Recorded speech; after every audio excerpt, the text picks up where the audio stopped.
Choosing the right school for your child is never easy, but a new generation of Jewish parents are looking for new educational options for their children. For a break from the traditional, some are trying Montessori school. On the outside, Yeshivat Netivo looks like a typical Jewish day school. But inside this classroom, an educational movement is in motion. It looks like recess, students sprawled about on tiny rugs, playing cards, dressing dolls, and finishing puzzles. But don't expect a bell to ring. These kids are already in class, and they're learning. You don't have to just watch a teacher write on a blackboard with a big stick. I've heard of those schools. Those schools, with tiny rows of desks facing a blackboard, work for some. But this school is using the century-old Montessori method. They teach secular and religious studies with tangible objects.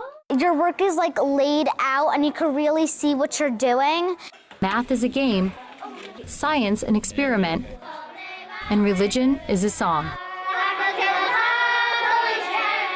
We have a connection with God, so some stuff we say out loud, some stuff we say quietly. 10-year-old Michal is the new kid in class. She came in search of a learning opportunity that would add value to her education and subtract the pressure. We have materials that we can do the work from, so it makes it more fun.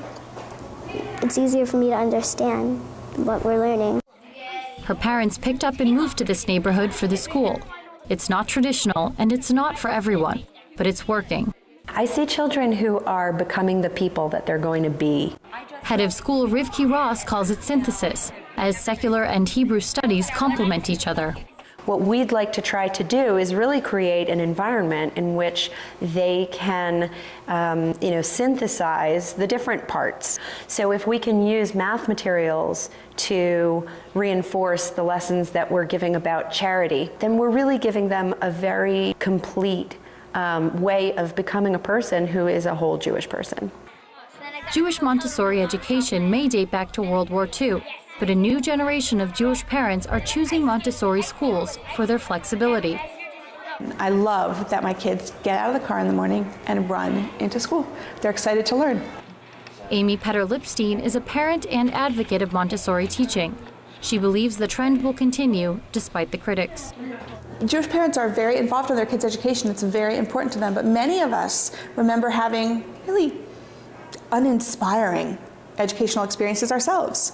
So give us something that's really inspiring, and we're going to flock to it. There are people who I think are concerned that we won't be able to impart all of that Jewish tradition, but I think as we see in the day-to-day here, our children are really thriving and they are becoming very, very capable students of not just Jewish tradition, but all of the disciplines that we teach here. A much-needed break from the traditional for students like Atara. This isn't the right school for everybody, but I think it's the right school for me. With more Montessori schools set to open in New York in the coming years, it's clear that this trend is on the rise. Though some still say students should not mix secular and religious studies in the classroom, it's clear that it works for some, and that's the point. Patrice Howard, Jewish News 1, New York.